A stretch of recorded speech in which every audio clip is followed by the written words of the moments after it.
with other intersections. Along the way. Man, an enlightened. What, they popped it onto their face and they put it up. His own free will. Such unthinkable violence. Didn't really address that much. So one day, and August comes to mind. but we can hope. Khuấy nắng vào nồi cơm đang. Same semester I failed my college. Have lost. With his dingy vocabulary. Beautiful when reflected in it. Specialized classes. He'd been involved with various older women. But this. Stay, and he'd give my grandma. Broken up. Who grew in numbers by the day. It's been 2 months.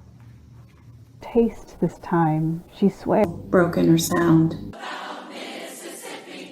As the lawlessness of the... I was 4 years old. My grandson, who adores and lived it until I was 12 years old. Our training course the previous winter. Sketching and making.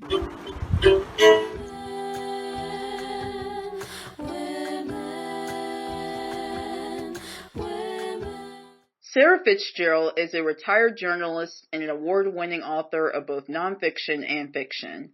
She has been drawn to the stories of little-known women since she majored in history and journalism at the University of Michigan, where she wrote a senior history thesis on the flapper phenomenon.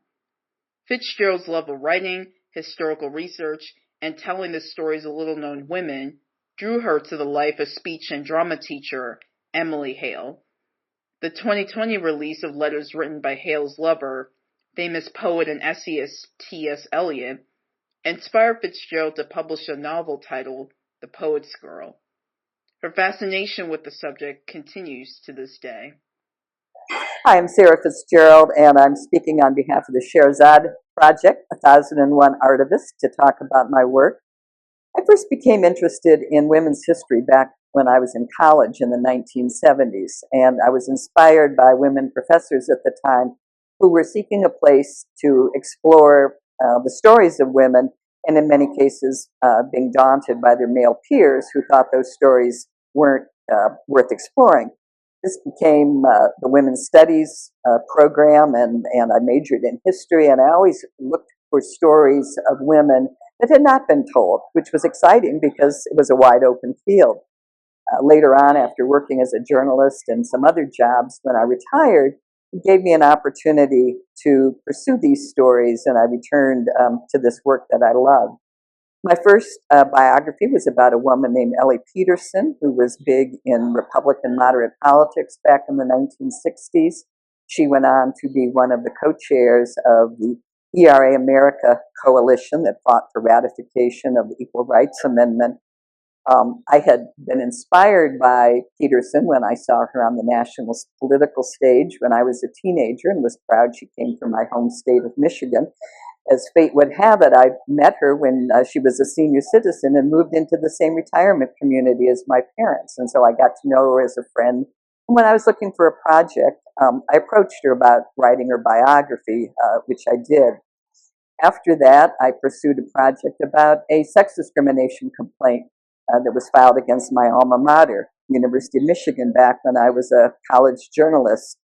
This became a book called Conquering Heroines, which was published in 2020, a date which marked the 50th anniversary of the sex discrimination complaint that was at its basis, and also the 150th anniversary of when women were admitted to the University of Michigan. Of course, when I say 2020, that year also coincided with the arrival of the pandemic, and so a lot of us who wrote books that year had some trouble finding our audience for it. Back in about 2015, I learned about a woman named Emily Hale, who was the secret American love of the Nobel Prize-winning poet T.S. Elliot. And she had been the inspiration for his famous poem, Burnt Norton. When I started to find out something about her, I learned that in 2020, the 1,100 letters that Elliot had written her over the course of their lifetime were going to become opened at Princeton University Library after a 50-year embargo. And so with that date in mind, I set out to write a novel based on what could be determined about their relationship. This became a novel called The Poet's Girl, published in 2020. And after doing all this research, I just had to be at Princeton the day the letters were open. It's an exciting day because it turned out that back in the 1960s, Elliot had sent a secret level to Harvard University with instructions to open it on the same day Emily Hale's letters were opened. In this letter, he denied that he had ever been in love with her and listed a number of complaints about her as a personality.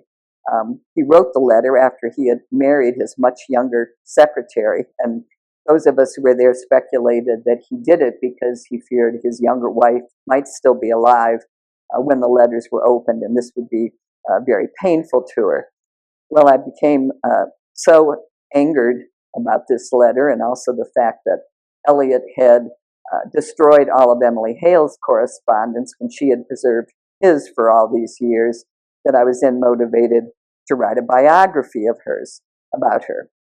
And that one will be coming out next. It's called The Silenced Muse, Emily Hale, T.S. Eliot, and the Role of a Lifetime, based on the fact she was actually a talented amateur actress and teacher of speech and drama at many prominent American women's colleges.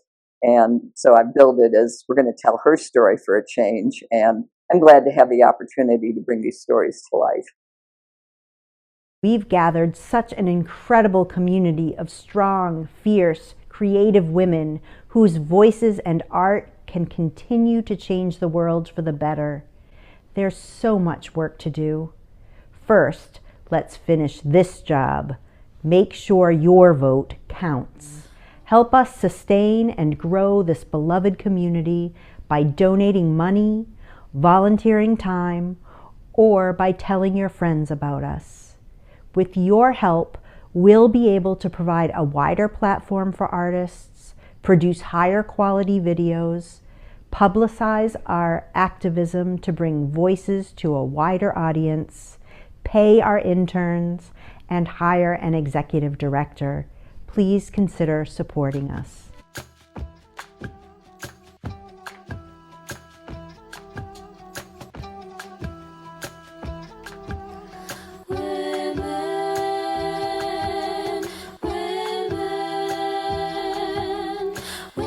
The story of our world every day. Listen and your heart may open up.